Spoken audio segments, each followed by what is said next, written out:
Kalian tahu gak, kalau dulu ada satu drakor yang dicap sama orang-orang itu sebagai film horor. Padahal di sini itu nggak ada hantunya sama sekali. Kok bisa ya?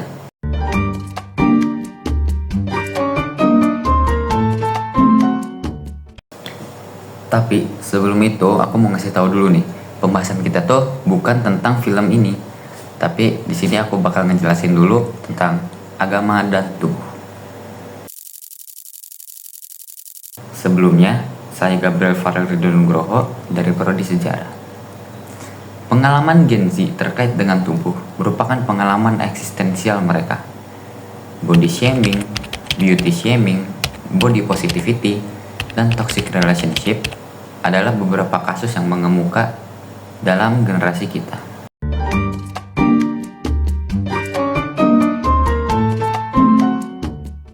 Belakangan ini, self-love mencuat sebagai isu penting, terlebih saat menghadapi masa-masa sulit. Self-love jadi relevan untuk mendukung kesehatan fisik dan mental. Kemampuan mencintai diri sendiri sangat penting diperlukan, sebab kita tidak akan bisa merawat orang lain sebelum kita merawat diri kita sendiri.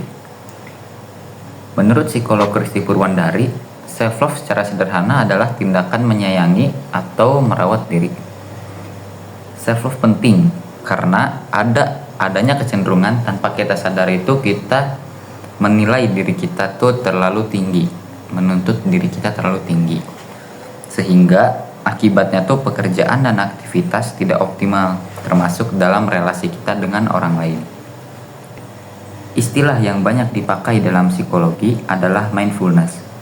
Salah satu dimensi atau aspek yang harus dikembangkan adalah self-compassion, membuat kita lebih adil dalam pergaulan, dalam menetapkan standar, dan dalam menetapkan tuntutan, kata Kristi.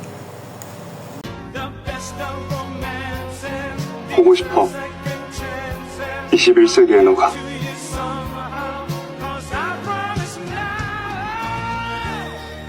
Nah, kita mulai masuk ke filmnya nih.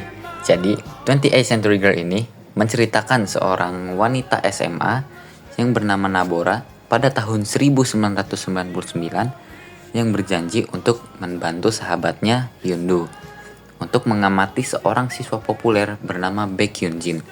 Loh, Hyundu kok minta bantuan ke Nabora? Kenapa nggak dia sendiri aja? Nah, jadi Hyundu ini tuh pergi ke Amerika untuk operasi jantung. Jadi setiap hari Nabora ngechatin si Hyundu buat ngabarin kira-kira Baekhyunjin nih ngapain aja. Nah, namun Nabora ini selama dia stalking si Baekhyunjin, dia malah suka atau jatuh cinta sama sahabatnya Baekhyunjin yang namanya Bong Won-ho. Nah, alur film ini tuh berfokus pada dilema cinta segitiga dan persahabatan yang diuji, serta kesedihan cinta pertama yang tak terbalas. Film ini berakhir dengan kesedihan Nabora. Nah, jadi akhirnya ini Nabora sama Won-ho ini berpasangan, guys. Nah, tapi yang bikin horornya tuh ini, Nabora baru mengetahui bahwa Won-ho yang pergi ke Selandia Baru telah meninggal dunia bertahun-tahun kemudian karena kecelakaan mobil.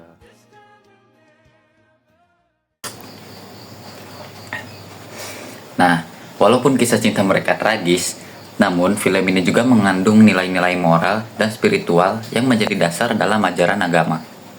Nah, contohnya, 1. Kesetiaan, kejujuran, dan cinta yang tulus ditampilkan lewat karakter Bora yang mencintai dengan niat baik.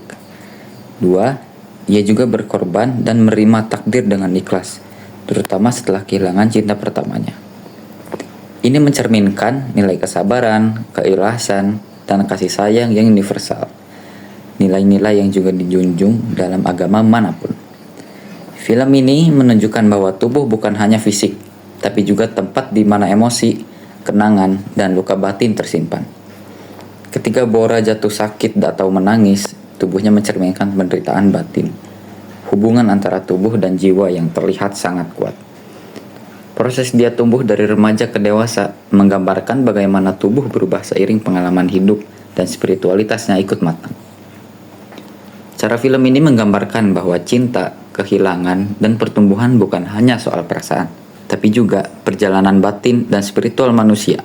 di mana tubuh menjadi saksi perubahan jiwa yang diarahkan oleh nilai-nilai moral yang dekat dengan ajaran agama.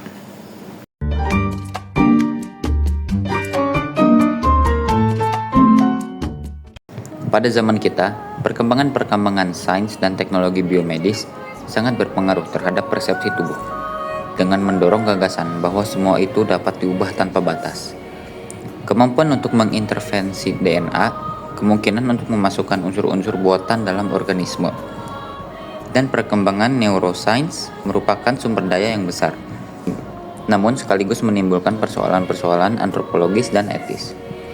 Tersebar ketertarikan pada perilaku-perilaku beresiko sebagai sarana eksplorasi diri, untuk mencari emosi-emosi yang kuat dan mendapatkan pengakuan. Fenomena-fenomena tersebut yang membuat generasi muda terpapar menjadi penghalang bagi pendewasaan yang tenang.